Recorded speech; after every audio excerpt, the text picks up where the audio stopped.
যেখানে বন্দী হওয়ার মানে ছিল ধীরে ধীরে কষ্ট পেয়ে মৃত্যু। তবে সবাই মাথা নত করে থাকত না। কেউ কেউ বেছে নিয়েছিল স্বাধীনতার জন্য লড়াই। আজ আমরা দেখব এমন এক বন্দির গল্প, যে শুধু নিজেকে বাঁচানোর জন্য নয়, তার সাথীদের বাঁচানোর জন্য যুদ্ধ করেছিল। আর এটি তেমনই এক মুভি, প্রিজনার অব ওয়ার। মুভির শুরুতেই আমরা দেখতে পাই কিছু সৈন্য একজন বন্দির পেছনে দৌড়াচ্ছে। তারা খুবই দ্রুত তাকে ধরে ফেলে এবং হাঁটু গেড়ে বসায়। তবে তারপরে ক্যাপ্টেন তার বন্দুক বের করে তার মাথায় রাখে। সে ঠিক গুলি করতেই যাচ্ছিল, কিন্তু লাস্টে তার কি যেন একটি মনে হয় এবং সে সিদ্ধান্ত নেয় সে তাকে না মেরে তাদের ক্যাম্পে নিয়ে যাবে। তবে এটা ছিল মৃত্যুর থেকেও ভয়াবহ ব্যাপার এবং তাকে শেষ পর্যন্ত টেনে হিঁচড়ে সেই ক্যাম্পে নিয়ে আসে। যখন তাকে জাপানি কমান্ডার ইতোয়ের সামনে আনা হয়, ইতো তাকে ভালো করে পা থেকে মাথা পর্যন্ত দেখে এবং তারপর তার সৈন্যদের আদেশ দেয় তাকে মেরে ফেলতে। এরপর জেমসকে ক্যাম্প থেকে অনেক দূরে একটি নির্জন জায়গায় নিয়ে আসা হয় এবং ক্যাপ্টেন তাকে হাঁটু গেড়ে বসতে বলে। তাদের পরিকল্পনা ছিল তলোয়ার দিয়ে এক আঘাত করে তার মাথা আলাদা করে দেয়া। তারা ঠিক তাই করার চেষ্টা করে, কিন্তু লাস্ট মোমেন্টে জেমস জাম্প করে, যার ফলে যে তলোয়ার চালাচ্ছিল সে ব্যালেন্স হারিয়ে ফেলে। আর এই সুযোগে জেমস একটি চাকু দিয়ে সবাইকে একে একে মেরে ফেলে। তারা বুঝতেও পারে না যে মুহূর্তের মধ্যে কি ঘটে গেল। এরপরে জেমস সেখান থেকে পালানোর চেষ্টা করে, কিন্তু এই পুরো এলাকাটা ছিল জাপানের, যার ফলে আশেপাশে সব দিকে জাপানের সৈন্যরা ছিল। সে কারণে বেশ কিছু সৈন্য জেমসকে দেখে ফেলে এবং তাকে তাড়া করে। জেমসও দৌড়াতে থাকে, কিন্তু এখানকার প্রত্যেকটি জায়গায় গোপন ফাঁদ পাতা ছিল, যার ফলে জেমস এরকমই একটি ফাঁদে ধরা পড়ে। জেমসকে এখন সৈন্যরা আবারও সেই ক্যাম্পে নিয়ে আসে। এখন মূল কমান্ডার ইতো জেমসকে জীবিত দেখে প্রচণ্ড রেগে যায়। সে বলে, কি ব্যাপার, আমি তো তাকে মেরে ফেলতে বলেছিলাম, সে কেন এখনও বেঁচে রয়েছে? তখন ক্যাপ্টেন বলে, যাদেরকে তাকে মারার জন্য দায়িত্ব দিয়ে পাঠানো হয়েছিল সে তাদের সবাইকে মেরে পালাচ্ছিল, তবে আমরা কোনো ক্রমে তাকে ধরেছি। এটি শোনামাত্র কমান্ডার ইতো প্রচণ্ড রেগে যায়, কারণ জেমস তাদের মধ্যে একজনকে হত্যা করেছে, যার নাম ছিল ক্যাপ্টেন হিরানো, এবং সে তার খুবই পছন্দের মানুষ ছিল। সে এখন জেমসের কাছ থেকে তার আর্মি ব্যাজটি ছিনিয়ে নেয়। অ্যাকচুয়ালি এই আর্মি ব্যাজ একজন আর্মির কাছে অত্যন্ত প্রিয় জিনিস, এটিই তার পরিচয়। ইতো বলে, হিরানো ছিল আমার ভাইয়ের মতো, তাকে মেরে তুমি জীবনের সবথেকে বড় ভুল করেছ। যাও, আজকের দিনটা তুমি তোমার মতো আনন্দে বেঁচে নাও, তবে কালকে থেকেই তুমি বুঝতে পারবে যে হিরানোকে মেরে তুমি কি করেছ।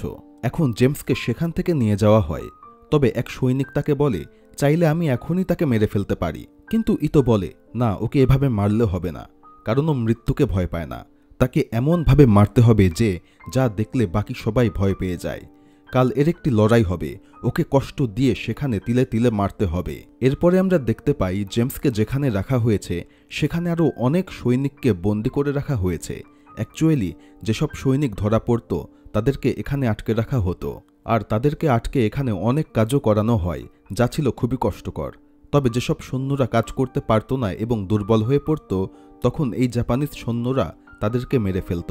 অথবা এখান থেকে অনেক দূরে একটি ফ্যাক্টরির মতো জায়গা ছিল যেখানে কাজ করতে পাঠিয়ে দিত। আবার অনেক সময় অনেককে এক ক্যাম্প থেকে অন্য ক্যাম্পেও কাজ করার জন্য নিয়ে যাওয়া হতো। আর জেমস এখানে এই বন্দীদের মধ্যে নিজের দলের অনেক সৈন্যকে দেখতে পায়, এমনকি তাদের দলের যেই ক্যাপ্টেন কলিন্স, সেও এখানে বন্দী অবস্থায় ছিল। এখানে বাকি সৈন্যরা তাকে বলে, আমরা এখানে বন্দী অবস্থাতে থাকলেও আমরা আমাদের সৈনিকের ট্রেনিং অনুযায়ী চলি, আমরা সময় মতো খাই, ঘুমাই এবং সকল কাজ করি, তাই তোমাকেও এখন থেকে তাই করতে হবে। তবে জেমস বলে, আমি তো আর কালকে বাঁচবই না, কারণ কালকে আমাকে মেরে ফেলা হবে। তখন বাকিরা তাকে জিজ্ঞেস করে, কেন, তোমাকে কালকে কেন মেরে ফেলা হবে? তারা তো অনেককেই ধরে আনে, কিন্তু সহজে কাউকে মারে না। তখন সে বলে যে সে আজকে কি করেছে এবং কিভাবে পালানোর চেষ্টা করেছে। আর এগুলো জেনে বাকিরা এখন বেশ কিছুটা খুশি হয় যে সে অন্তত 2-3 জন শত্রুকে মেরেছে। তবে এক পর্যায়ে জেমস বলে, এখান থেকে কি পালানোর কোনো উপায় নেই? তখন তার সঙ্গীরা বলে, অনেক চেষ্টা করলে হয়তোবা এখান থেকে পালানো সম্ভব, কিন্তু এখান থেকে পালিয়ে যাব কোথায়? এছাড়াও আশেপাশে রয়েছে অনেক ডেঞ্জারাস ফাঁদ। যাই হোক, সেই রাত পার হয়ে যায় এবং পরদিন সকল বন্দীকে বাইরে নিয়ে আসা হয়। ইতোর আদেশে একজন সৈন্য এখন জেমসের হাত খুলে দেয়। জেমস ভেবেছিল তাকে হয়তো এখানে মেরে ফেলা হবে, কিন্তু দেখা যায় সেখানে একটি ফাইটিং রিং রয়েছে, আর সেই রিংয়ের মধ্যে আরও 3 জন কয়েদিকে বন্দী অবস্থায় দেখা যায়। তাদের অপরাধ ছিল তারা খাবার চুরি করেছিল, আর এখন তাদেরকে ফাইট করতে হবে শুধুমাত্র একজন জাপানিজ সৈন্যর সঙ্গে। আসলে এই সৈন্য ছিল অত্যন্ত শক্তিশালী এবং সে মার্শাল আর্ট খুবই ভালোভাবে জানত, আর সে খুবই সহজে একে একে 3 জনকেই ধরাশায়ী করে ফেলে, তাদেরকে মারতে মারতে প্রায় আধমরা করে ফেলে। তবে শেষ পর্যন্ত তাদেরকে ছেড়ে দেয়। আর কমান্ডার ইতো এখন জানায় তার সঙ্গে জেমসকে ফাইট করতে হবে। তবে এখনকার লড়াই হবে ডু অর ডাই টাইপের, মানে একজনকে আরেকজনকে খুন করতে হবে। এখন এই জাপানিজ সৈন্য বিষয়টাকে খুবই হালকাভাবে নেয় এবং তাদের মধ্যে ফাইট শুরু হতে যায়। আর আমরা দেখতে পাই জেমস খুবই সহজে সেই সৈন্যকে এখানে পরাস্ত করে ফেলে এবং এক পর্যায়ে মেরে ফেলে। আর জেমসের ফাইটিং স্কিল দেখে বোঝা যায় সে জাপানিজ মার্শাল আর্ট সম্পর্কে খুবই ভালোভাবে জানে। আর এটি দেখে সবথেকে বেশি রেগে যায় কমান্ডার ইতো। সে এখন রেগে ভেতরে চলে যায়। তার সহকারী ক্যাপ্টেন বলে কি দরকার, তাকে সরাসরি গুলি করে মেরে ফেলি। কিন্তু এটা ছিল ইতোর ইগোর ব্যাপার। সে বলে না, আমি তিলে তিলে ওকে মারব। আজকেও মরেনি তো কি হয়েছে, কাল ওকে মরতেই হবে। অন্যদিকে আমরা দেখতে পাই সকল বন্দীরা জেমসের এই ফাইট দেখে তাদের আত্মবিশ্বাস আবারও কিছুটা ফিরে পেয়েছে এবং সকলে এখন জেমসের প্রশংসা করছে। আর সবাই বারবার জিজ্ঞেস করতে থাকে সে এই রকম ফাইট কোথায় শিখল। এমনকি তাদের যে পুরাতন ক্যাপ্টেন সেও জিজ্ঞেস করে তুমি যে এই রকম ফাইট করতে, তা তো আমি জানতাম না। আর এখানে জানা যায় জেমস ফাইট শেখার জন্য অনেক জায়গায় ভ্রমণ করেছে, এমনকি হংকং, থাইল্যান্ড, এমনকি জাপানের বিভিন্ন গুরুর কাছ থেকে এই ফাইটিং শিখেছে। আর কিছুক্ষণের মধ্যে শত্রুদের ক্যাপ্টেন ইতো তাকে ডেকে পাঠায় এবং তাকে এই একই প্রশ্ন করে যে তুমি আমাদের মতো ফাইট কিভাবে শিখলে। তবে জেমস এখানে এর কোনো উত্তর দেয় না, যার ফলে ইতো এখন প্রচণ্ড রেগে যায় এবং তার মুখে তলোয়ার দিয়ে ছোট্ট একটি কাঠ দিয়ে দেয়। তবে সে চাইলে তাকে গুলি করে মারতে পারত, কিন্তু মারে না, কারণ এটি ছিল তার আত্মসম্মানের ব্যাপার। সে চাচ্ছিল তাকে রিংয়ে খেলিয়ে সেখানে মারতে। আর সে জেমসকে এখানে বলে আজ তো বেঁচে গিয়েছ, কিন্তু কাল তোমার মৃত্যু নিশ্চিত। পরদিন সবাই দেখে জেমসকে একসাথে অনেকজনের বিরুদ্ধে ফাইট করতে হবে। লড়াই শুরু হয়ে যায়, সবাই জেমসের উপর একসঙ্গে ঝাঁপিয়ে পড়ে, কিন্তু জেমস একে একে সবাইকে মাটিতে ফেলে মারতে থাকে। এখানে কেউই জেমসের সঙ্গে পেরে উঠতে পারছিল না।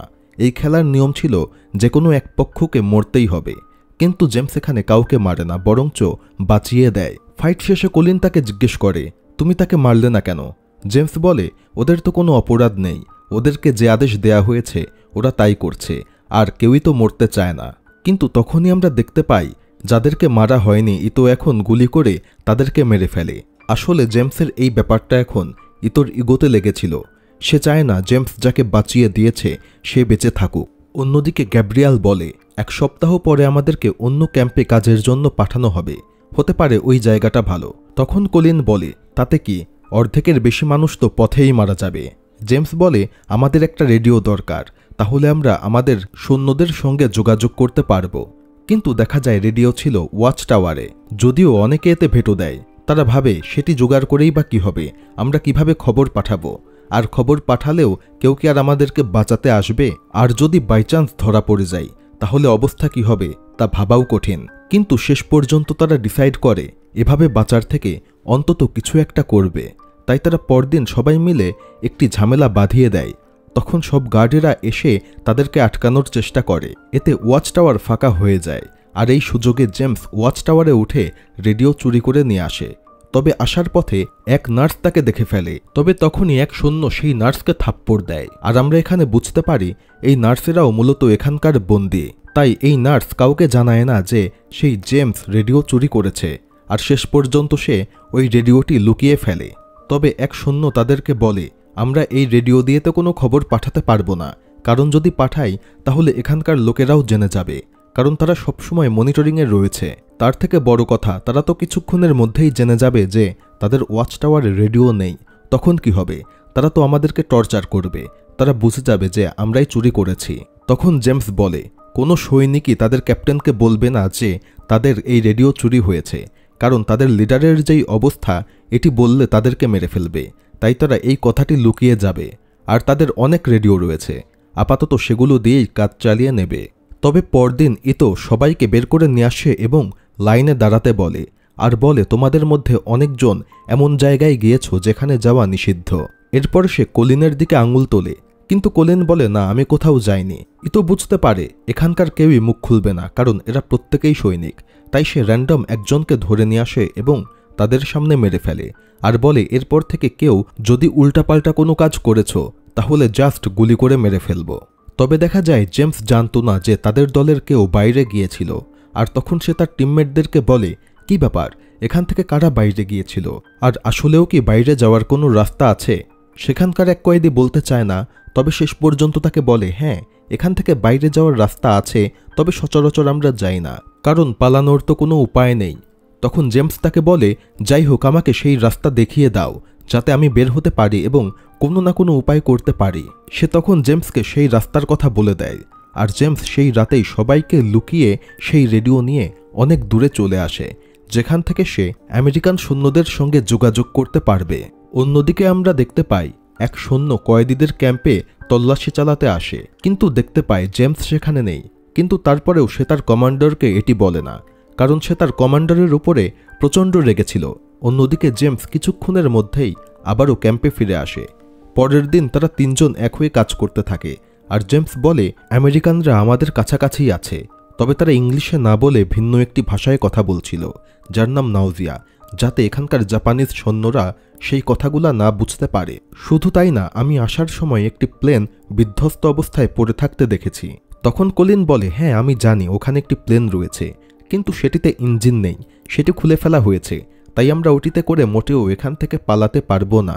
তখন জেমস বলে, সেটা তো সাধারণ কোনো প্লেন না, সেটিতে বিশেষ একটি হুক লাগানো আছে, মানে যদি কখনো সেটি নষ্ট হয়ে যায় তাহলে আরেকটি প্লেন দিয়ে সেটিকে উড়িয়ে নিয়ে যাওয়া সম্ভব। কোনোভাবে যদি আমরা এই তথ্যগুলো রেডিওর মাধ্যমে পাঠাতে পারি, আর তারা যদি একটি প্লেন নিয়ে চলে আসে, তাহলে আমরা সেই প্লেনের মাধ্যমে এই প্লেনে করে এখান থেকে বের হয়ে যেতে পারবো।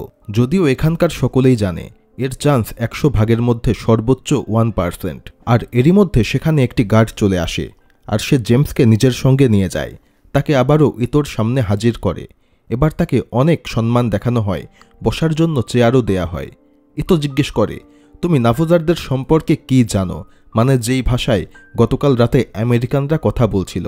তবে সে জানিয়ে দেয় সে এই ভাষার ব্যাপারে কিছু জানে না। তখন ইতো বলে, হ্যাঁ, হতে পারে তুমি জানো না, তবে তোমার দলের কেউ না কেউ তো অবশ্যই জানে।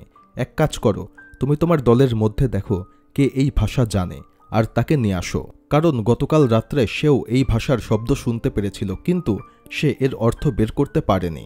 জেমস বলে, যদি কেউ জানেও সেই কথা কেউ তোমাদেরকে বলবে না। তখন ইতো বলে, তাহলে তোমাদের সবাইকে মরতে হবে। তবে জেমস এসব কথায় ভয় পায় না, কারণ সে খুব ভালো করেই জানে কিছুদিন পরে তাদেরকে এই ক্যাম্প থেকে সরিয়ে অন্য ক্যাম্পে নেওয়া হবে, আর নেয়ার সময় অনেকে রাস্তাতেই মারা যেতে পারে, আবার কেউ সেখানে গিয়ে তিলে তিলে মরতে পারে। তাই মৃত্যুর হুমকিতে এদের ভয় পাওয়ার কিছুই নেই। এরপরে জেমসকে তারা আবার সেখান থেকে নিয়ে যায়। তবে দেখা যায় ইতো এখন টেনশনে পড়ে যায়, কারণ সে বুঝতে পারে আমেরিকান এবং ব্রিটিশ সৈন্যরা আশেপাশেই রয়েছে, যে কোনো মুহূর্তে তাদের উপরে হামলা হতে পারে। পরের দিন তারা জেমসকে জোর করে অনেক নির্যাতন করতে থাকে, তাকে চরম পেটাতে শুরু করে। এর ফলে সে এক পর্যায়ে প্রচণ্ড দুর্বল হয়ে যায়, তার মধ্যে আর কোনো শক্তি ছিল না, সে দাঁড়াতেও পারছিল না। আর এই অবস্থায় এখন তাকে লড়াই করতে বলে, কারণ তারা জানত সুস্থ অবস্থায় তাকে হারানো প্রায় অসম্ভব। কিন্তু এটা ছিল তাদের এক ভুল।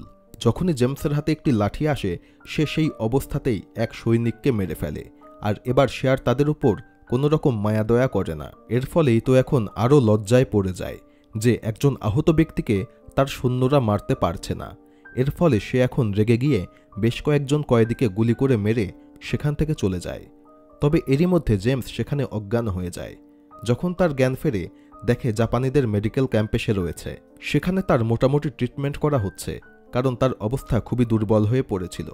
আর সেখানে রয়েছে একটি নার্স, সে এই নার্সকে চেনে। এই নার্সের নাম থেলেসা, সেও এখানে বন্দী। থেলেসা এখন তাকে বলে, ইতো তো টেনশনে রাতে ঘুমাতে পারছে না, কারণ সে ভয় পাচ্ছে কখন না কখন হামলা হয়।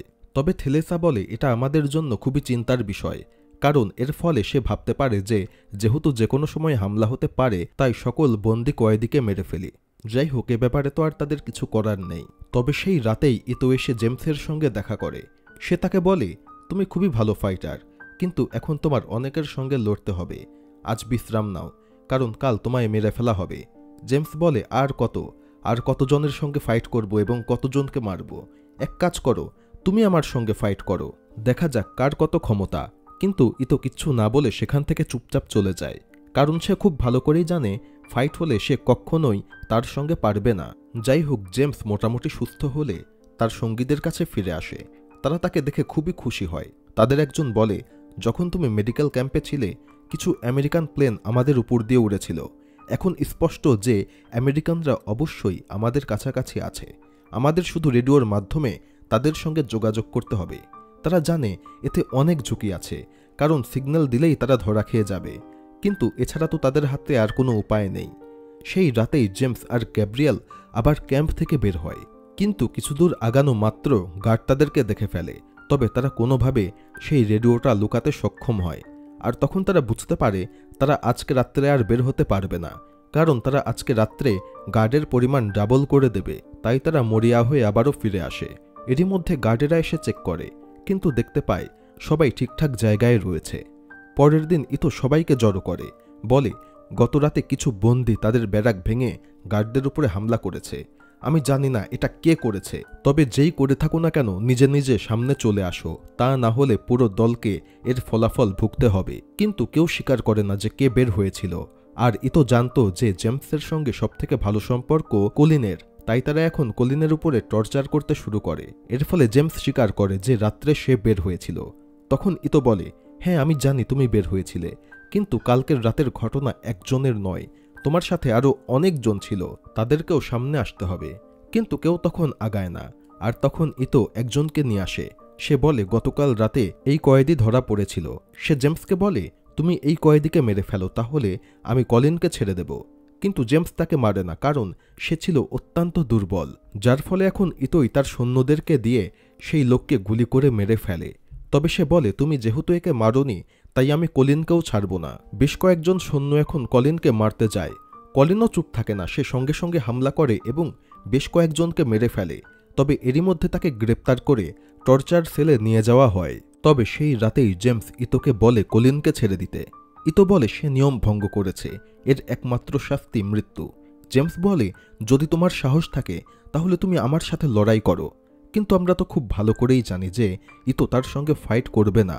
আর গার্ডেরা এখন জেমসকে টেনে হিচড়ে ক্যাম্পের বাইরে নিয়ে যায়।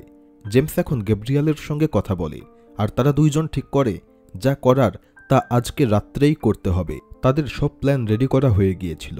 তারা ঠিক করে তারা রাত্রে বের হয়ে আমেরিকানদের সঙ্গে যোগাযোগ করবে এবং তাদেরকে তাদের অবস্থান জানাবে। এও জানাবে যে পাশে একটি প্লেন রয়েছে এবং তারা সেই প্লেনের মধ্যে ঢুকবে এবং তাদেরকে সেখান থেকে উদ্ধার করতে।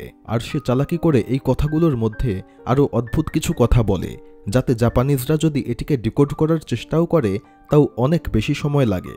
যাই হোক, সবকিছুর পরে তারা আবার তাদের ক্যাম্পে ফিরে আসে, কিন্তু দেখতে পায় গার্ডেরা তাদের সবাইকে ধরে নিয়ে গিয়েছে। আর কিছুক্ষণের মধ্যে গার্ডেরা সেখানে চলে আসে আর দুইজনকে মেরে সেন্সলেস করে ফেলে। তাদের যখন জ্ঞান ফেরে, দেখতে পায় তাদেরকে চেয়ারের সঙ্গে বাঁধা। আর তখনই সেখানে থেলেসা চলে আসে এবং দুইজনকে উদ্ধার করে। সে বলে, ইতো তোমাদের উপরে প্রচণ্ড রেগে গিয়েছে। সে একে একে সকল বন্দীদেরকে মারছে, কারণ হঠাৎ করে কিভাবে যেন আমেরিকানরা এই বেজের উপরে হামলা করা শুরু করেছে। তারা এখন মুক্ত হয়ে বাইরে আসে আর দেখতে পায় ক্যাম্পের অবস্থা খুবই খারাপ, পুরোপুরি ধ্বংস হয়ে গিয়েছে। বন্দীরাও এই সুযোগে পালানোর চেষ্টা করছে, তবে জাপানিজরা তাদেরকে একে একে মারছে। তবে এরই মধ্যে আমেরিকান প্লেন থেকে আবারও বোমা ফেলা হয়।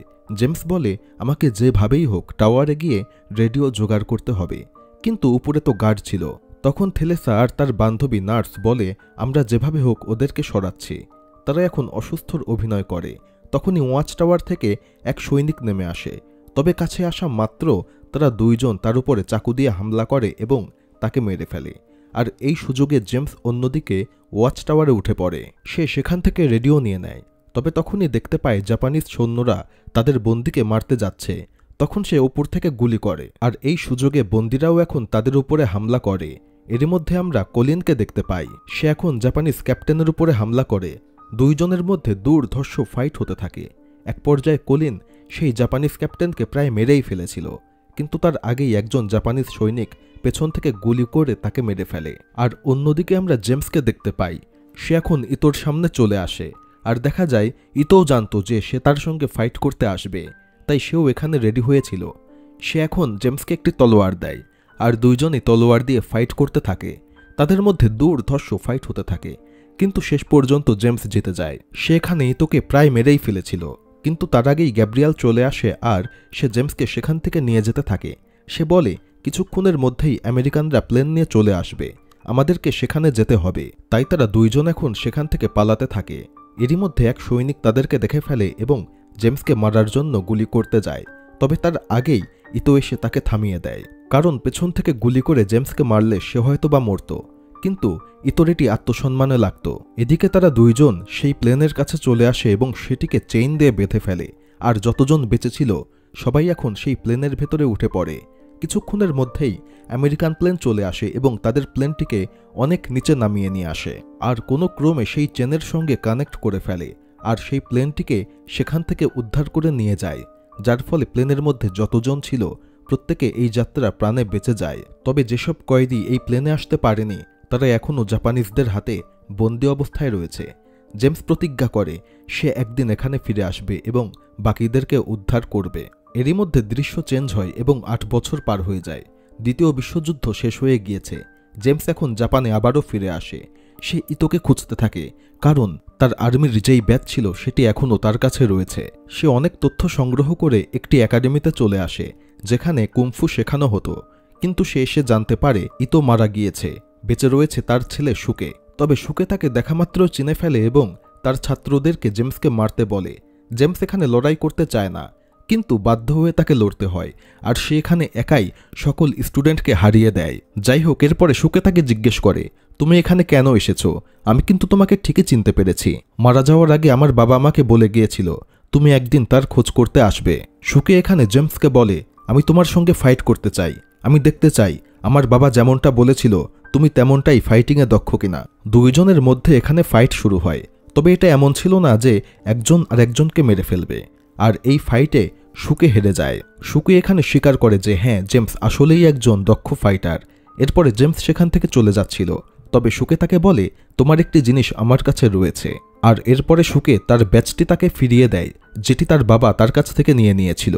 আসলে তার বাবা মারা যাওয়ার আগে তাকে বলে গিয়েছিল একজন ফাইটার এই ব্যাজ নিতে আসবে, আর সে আসলে তাকে যেন এই ব্যাজটি দিয়ে দেয়া হয়। জেমস ব্যাজটি নিয়ে নেয়। এরপরে তারা একে অপরকে সম্মান জানায় এবং জেমস সেখান থেকে চলে যায়। আর এরই মধ্য দিয়ে মুভিটি এখানে শেষ হয়ে যায়। ধন্যবাদ।